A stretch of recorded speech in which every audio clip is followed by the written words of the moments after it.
President Trump has repeatedly said the U.S. strikes, quote, completely and totally obliterated Tehran's nuclear program. Time now for the exchange now, conversation with Joe Cirincione. He's the Vice Chair of the Center for International Policy Board of Directors. Joe, thank you so much for being with us. So we heard Grossi there saying that there has been significant damage, but not total damage. I mean, at what point will we get an absolute sort of clear picture about the level of damage that has been inflicted on Iran's nuclear complex? And how much should we actually trust the messaging coming out of the White House right now about it? Well, I think we'll get a clear picture from the IAEA and some from foreign European intelligence services. The IAEA, of course, knows the most about this program. They're the ones who actually have inspectors on the ground and have been going to these sites.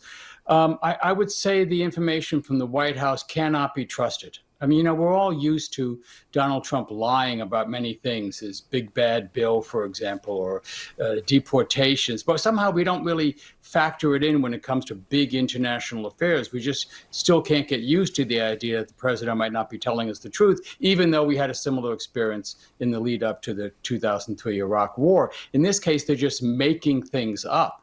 The president announced seconds after the strikes were conducted that he had totally obliterated the program.